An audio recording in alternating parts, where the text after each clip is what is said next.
झुक झुक झुक झुक अगीन गाडी पलटी झाडे पाहूया, मामाच्या गोव्याला जाऊया. मामाच्या गोव्यात पाहायला काय, छान छान मंदिरे पाण्यात पाय. तर ट्रिपच्या पहिल्या दिवशी सकाळी पनवेलवरून ट्रेन पकडून आम्ही पोचलो मडगावला आणि तिथून श्रियाचा मामा आम्हाला घेऊन गेला पारोडा पर्वतावर, जिथे आमचे दर्शन झाले श्री चंद्रेश्वर भूतनाथाचे. मंदिराबद्दलची सविस्तर माहिती पाहूयात या व्लॉगमध्ये.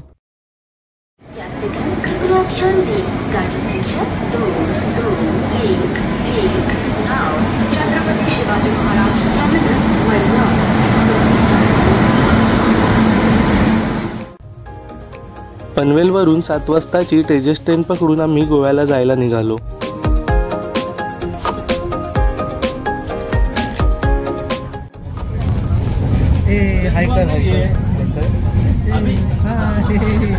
बाबा आणि श्री चालले गोव्याला.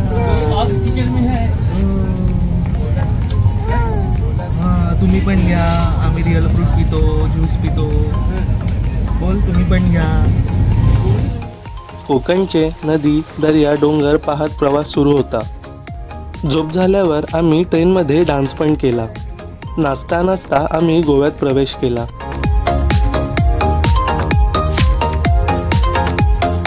पलटी झाडे पाहत आम्ही मामाच्या गावाला म्हणजेच मडगावला पोचलो.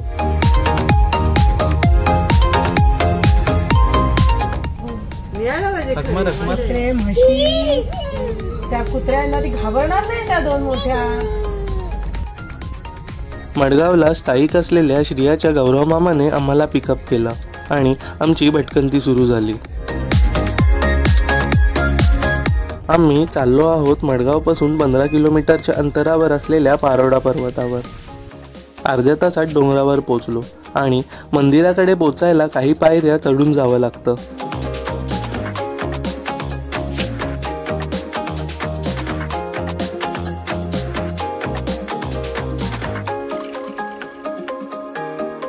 हिरवेगार निसर्ग आणि शांत वातावरण पर्यटकांना या मंदिराकडे आकर्षित करते.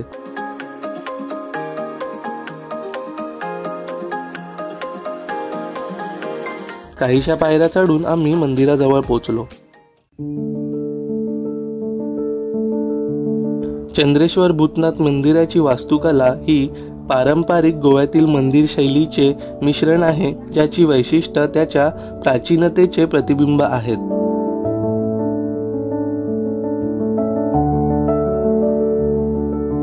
हे मंदिर कमी प्रसिद्ध परंतु महत्त्वाचे ऐतिहासिक आणि धार्मिक स्थळ आहे.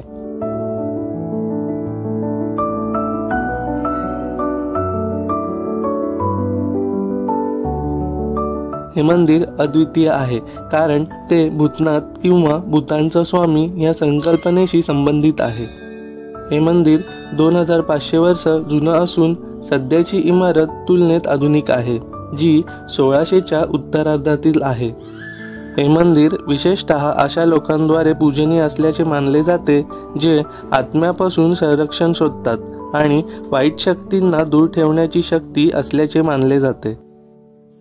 हे प्राचीन मंदिर भगवान शिवाला समर्पित आहे, विशेषतः चंद्रेश्वराच्या रूपात आणि गोव्याच्या आध्यात्मिक पद्धतींशी त्याच्या अद्वितीय संबंधीसाठी ओळखले जाते.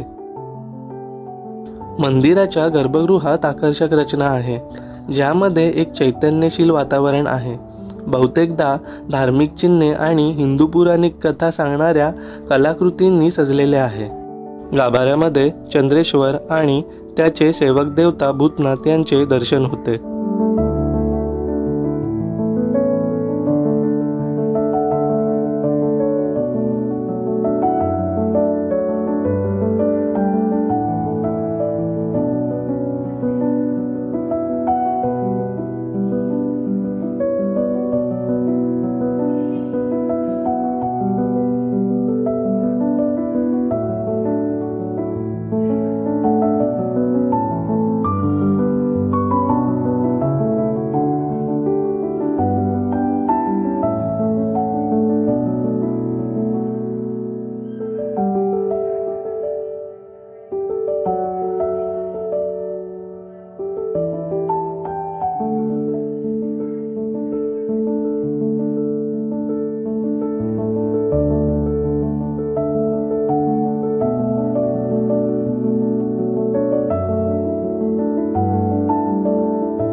या मंदिराचा एकमेव भाग जो वैदिक कलेचा अवशेष आहे तो म्हणजे त्याच्या गृहेसारखे आतील गर्भगृह, जे पाटीच्या घट्ट अलिंगणाने पोकळ आहे, ज्याभोवती 17व्या शतकातील संरक्षकांनी एक सामान्य गोव्याच्या शैलीची रचना उभारली होती।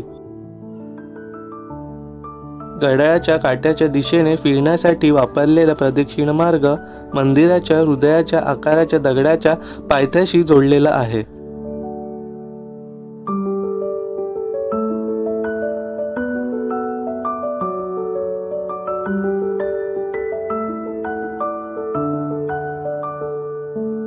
मंदिराच्या मागील बाजूस लहान कोनाड्यामध्ये पार्वतीची मूर्ती आहे आणि उजवीकडे श्री नारायणाची।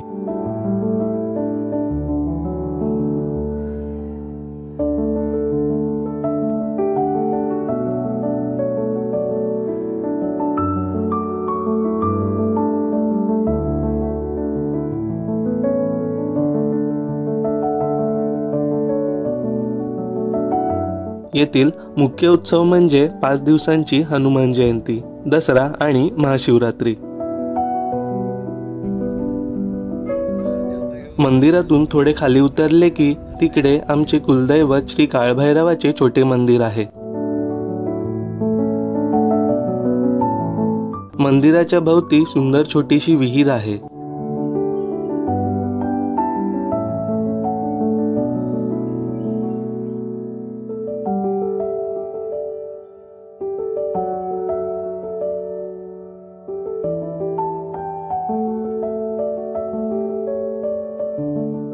येथे दुसरे मंदिर श्री सिद्धभैरवाचे आहे। मंदिराच्या आवारात एक नैसर्गिक झरा देखील आहे।